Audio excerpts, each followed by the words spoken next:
Hey, what's up, fellas? Dan for Masculine Evolution here. Grounding's probably the most important tool you can develop and start practicing to allow you to naturally start heading towards what it is you want to create in your life. Because it's in direct opposite to the discomfort and the fear that arises when you step towards wherever you're going in life. Whether you want to bring in more money, create an online business, if you want to quit your job and go traveling, if you want to have more confidence around the sort of women that you're really attracted to. You think about it, if you want that, it's because you don't have it. And if you don't have it, it's because you're afraid of it.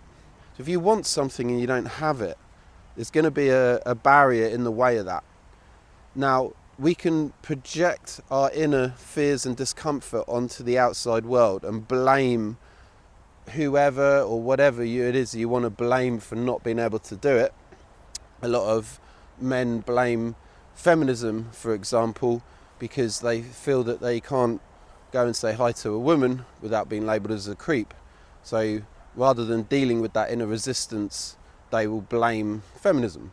A lot of men do that. I used to do that. I don't anymore. Whatever it is you blame outside of you, whoever or whatever it is, you're reaffirming that the outside world has an effect on your inside world, and that's essentially fear, and that's not going to help you.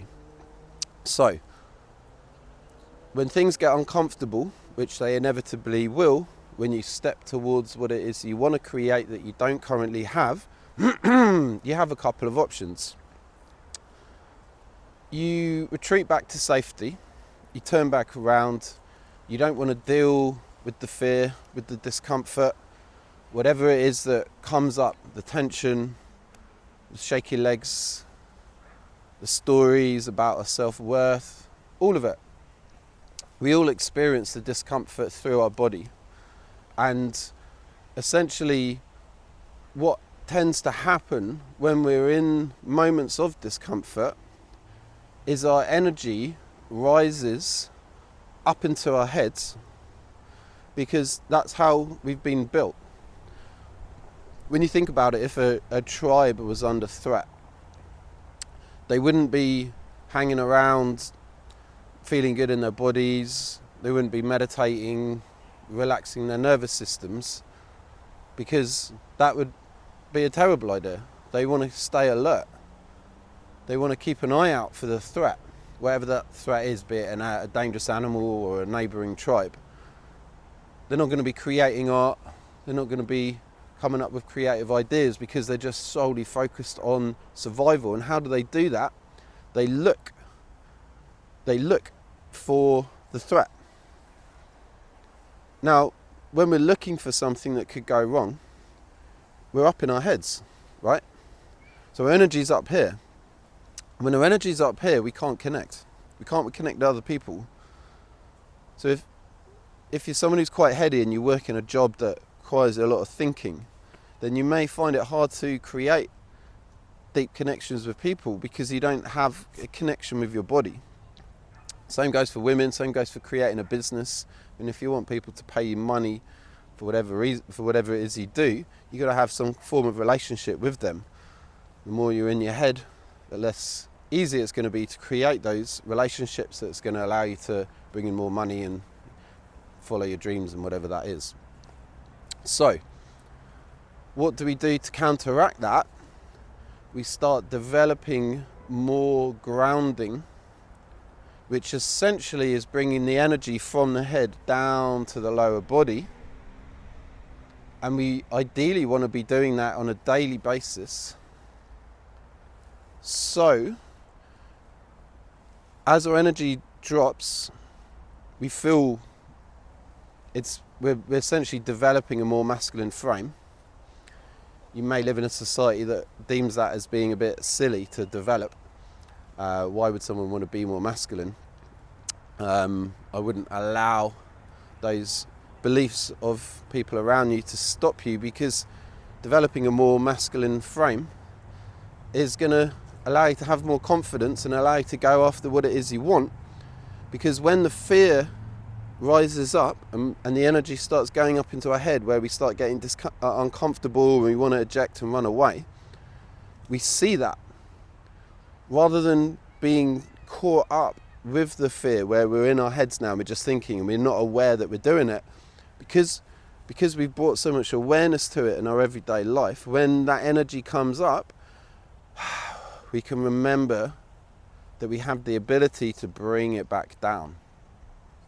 And the more you develop a connection to your body, and the more you learn how to regulate your nervous system, the more you'll have the ability to allow the energy to drop down into the lower body, so it becomes more easy and effortless to do the things that we originally couldn't do because we're grounded, and there's no discomfort in grounding. It's actually really fucking nice. This morning I went for a coffee. I'm here in Bucharest, Romania, and I've been doing an embodiment workshop, and I went for my coffee and I spent about 40 minutes feeling into my calves, my shins and my feet. So I was developing energy from my knees down. So I started by feeling the soles of my feet. I did that for a little while, and then I brought my awareness from the soles of my feet to the tops of my feet, including the soles of my feet, so it's my entire feet.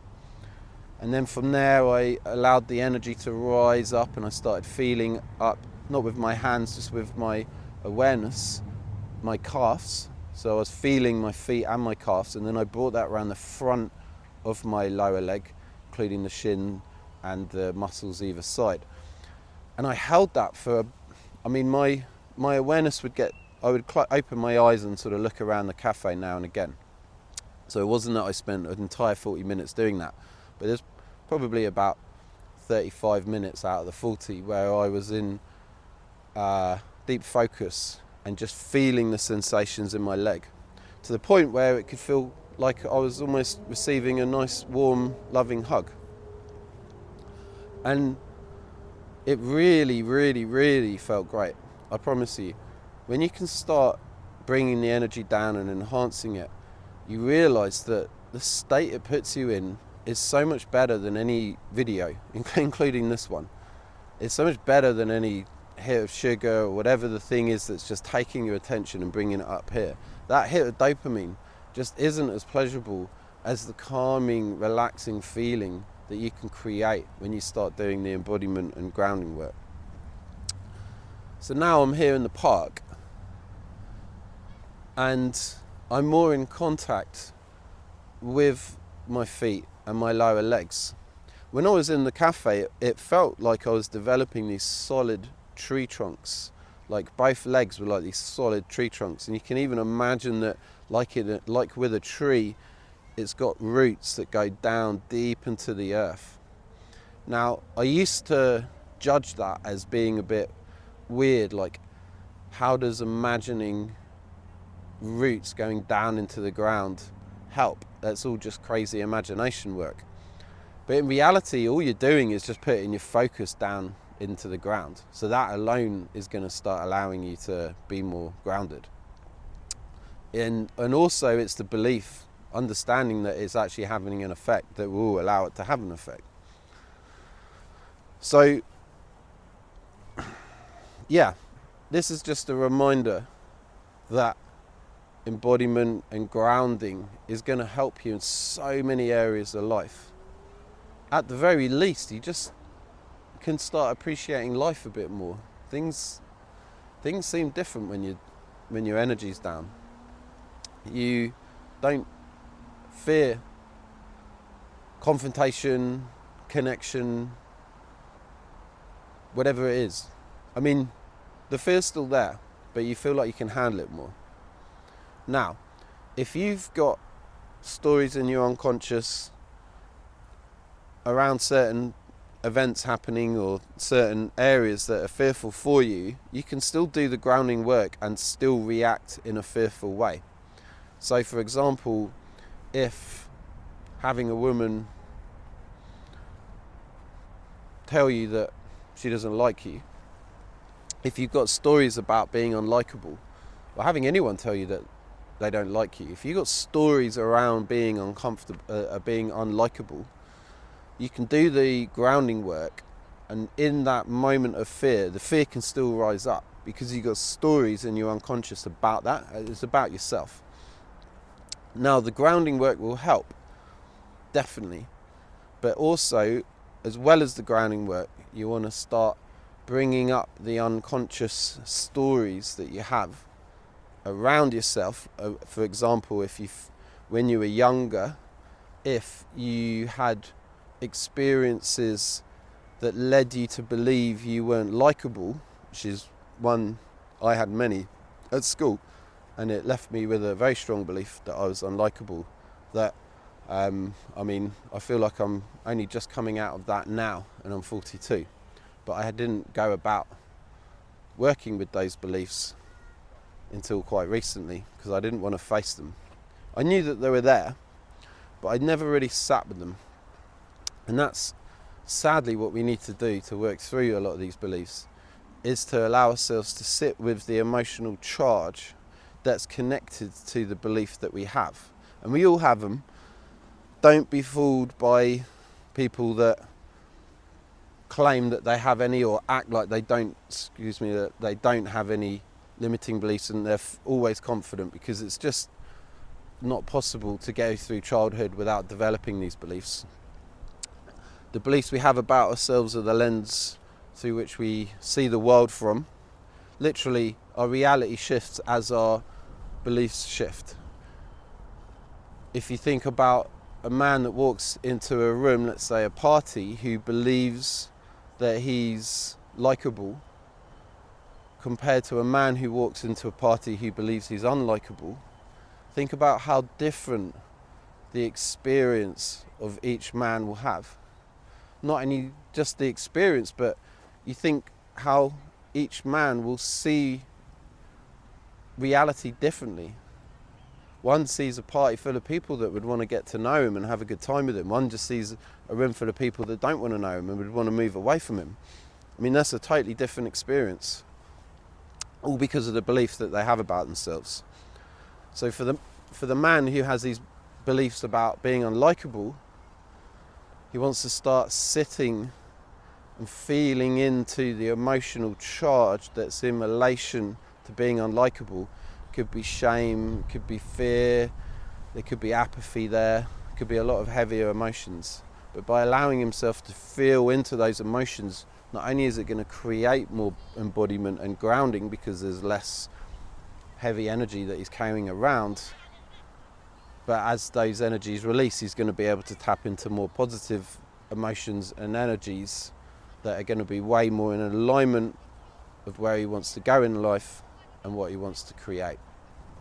So, remember, grounding is really important if you want to start developing a more masculine frame, and if you just want to feel better in life. Who doesn't want to feel better, right? So, yeah, thanks for listening. Please do subscribe. Please share with anyone you feel would benefit from watching my videos, and I'll see you in the next one.